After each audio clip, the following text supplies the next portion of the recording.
Spain versus Catalonia, a ticking time bomb. We're diving into the complex potential for civil conflict between Spain and Catalonia. Isn't Catalonia just that part of Spain with the Sagrada Familia and really good spark? Region with a unique history, culture and language. We're talking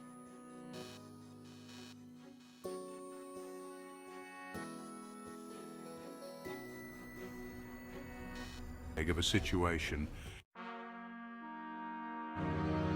To understand the current state of affairs, we need to take a trip down memory lane. Every stop is a different treaty or rebellion, and the souvenirs are mostly resentment. The relationship between Catalonia and Spain has been rough since the War of Spanish Succession. Catalonia lost autonomy and faced attempts to stamp out its culture. You might think things would calm down after centuries, but history says otherwise. Money tends to make even the best relationships tense. With Spain and Catalonia, the piggy bank is a bit one-sided.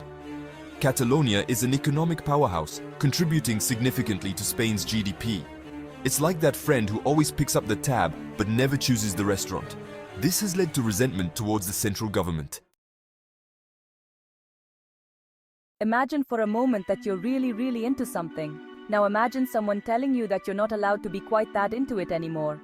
That, my friends, is a simplified version of how many Catalans feel about their desire for greater autonomy. For years, they've been pushing for more control over their own affairs, a desire that, on the surface, doesn't seem entirely unreasonable. There was a glimmer of hope in 2006 with the Statute of Autonomy, which granted Catalonia a bit more freedom. But then, Spain's constitutional court swooped in and slapped down some key parts of it. Catalonia has its own language, its own traditions, its own unique cultural identity. It's not just a region of Spain, it sees itself as a distinct entity. About a place with a history stretching back centuries.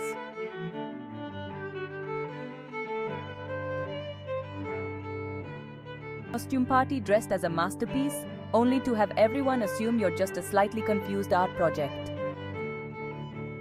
Government doesn't truly appreciate or understand their culture. When people feel unheard, they look for other options. In Catalonia, those options are separatist movements. Parties like ERC and PDeCAT push for independence.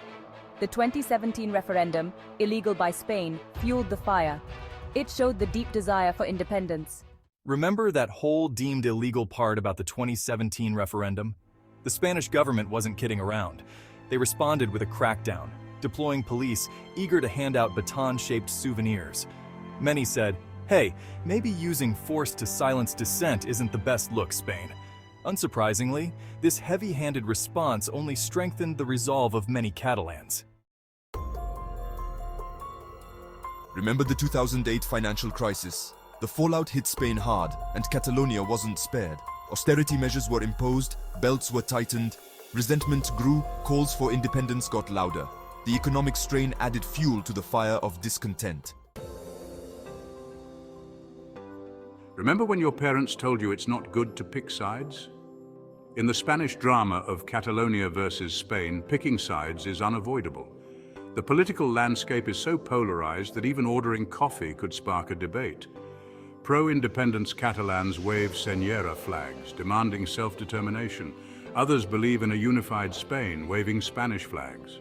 And then there are those caught in the middle, wishing for calm. The Spanish Civil War.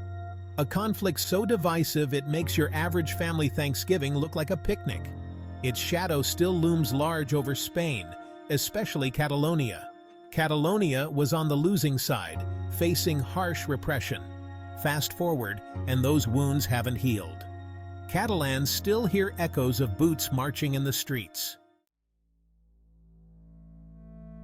Democracy, it's a lovely concept, isn't it? The idea that people should have a say in how they are governed.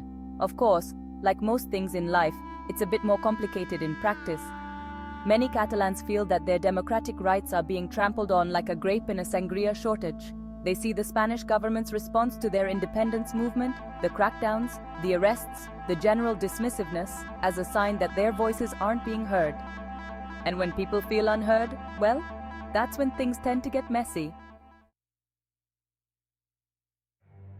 So there you have it, a crash course in the complex and often contentious relationship between Spain and Catalonia. Are Spain and Catalonia destined for a messy divorce? Or is there a possibility of reconciliation? Thanks for watching. Don't forget to like, share, and subscribe for more in-depth analyses.